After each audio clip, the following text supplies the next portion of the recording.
বিষয়বস্তু পরে বক্তব্য রেখেছেন। আমি আর বক্তব্য রাখবো না, কারণ এখনই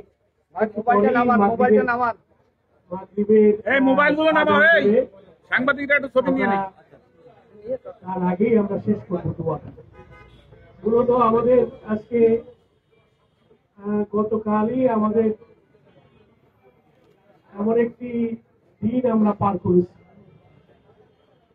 সেটি হচ্ছে যে 21শে আগস্টের ফের হত্যা মামলা ছিল বাংলাদেশের ইতিহাসে একটি চাঞ্চল্যকর হত্যা মামলা।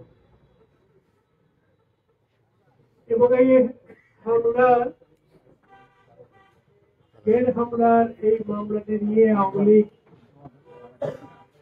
অপরাজনীতি করেছে।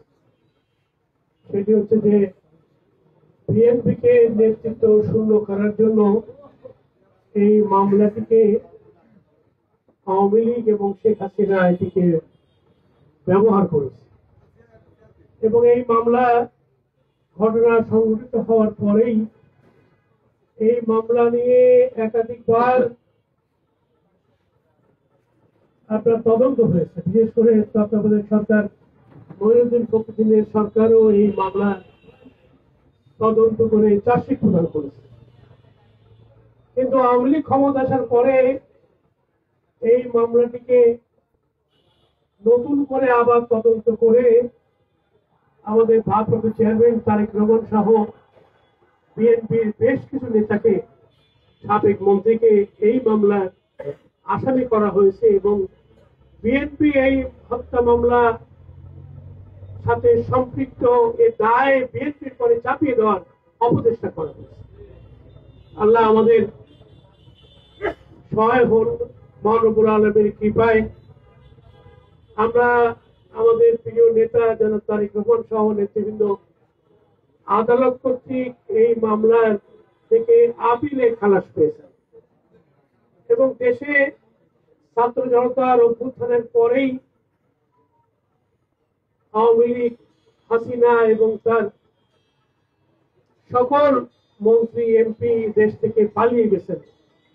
এই অভ্যুত্থানের মধ্যে দিয়ে দেশে ন্যায় বিচার প্রতিষ্ঠিত হয়েছে এবং সেই ন্যায় বিচারের মধ্যে দিয়েই আমরা আমাদের প্রিয় নেত্রী দেশ নেত্রী বেগম খালেদাকে আমাদের মাঝে পেয়েছি এবং একই সাথে আমাদের ভারপ্রাপ্ত চেয়ারম্যান তারেক রহমানের সবচেয়ে গুরুত্বপূর্ণ আলোচিত মামলা থেকে তিনি গতকাল খালাস পেয়েছেন।